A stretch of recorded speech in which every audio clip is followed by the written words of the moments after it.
monsieur, I do not know the writing, and yet it is tolerably plain.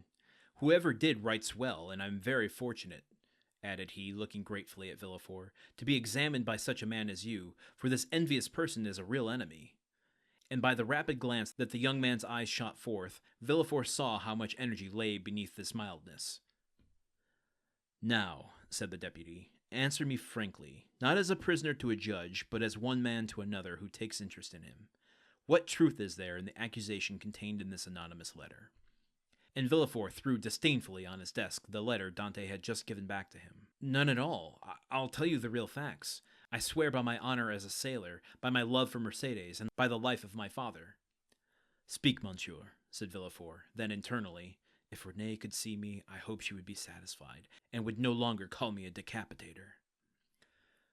Well, when we quitted Naples, Captain Leclère was attacked with a brain fever. As we had no doctor on board, and he was so anxious to arrive at Elba that he would not touch on any other port, his disorder rose to such a height that at the end of the third day, feeling he was dying, he called me to him.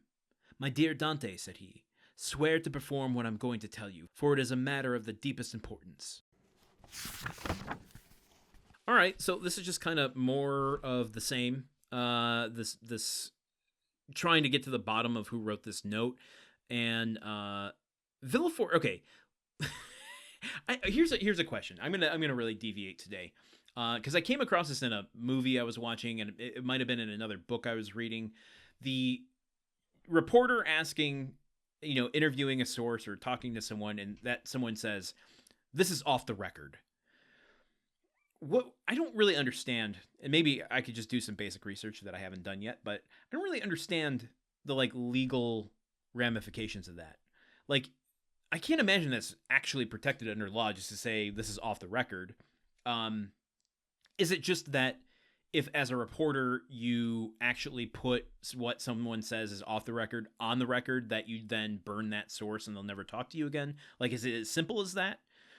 Whatever the case, that was just going through my mind when I read this line of Villefort saying, okay, now just let's step back from our roles for a second. You're not a prisoner. I'm not a judge. Let's just talk as people.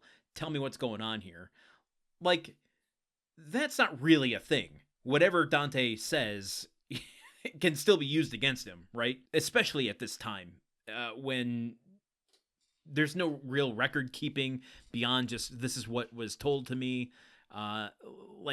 However you coerce the information you get is not going to be scrutinized too hard by the royal court.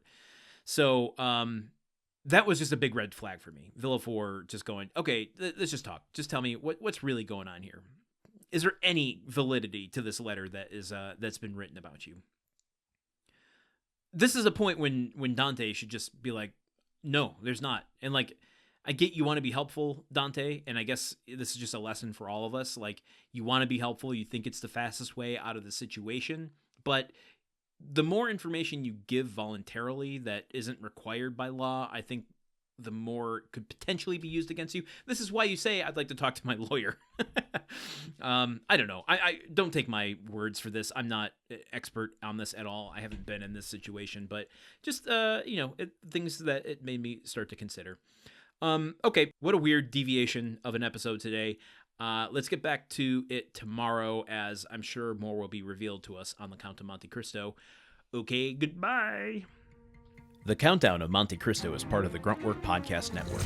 This show is produced, edited, and hosted by Landon Solano. The original text of The Count of Monte Cristo by Alexander Dumas. Theme song by Magic Solo. If you want to support the show and others like it, visit patreon.com/gruntworkpod. Thank you for listening. See you tomorrow.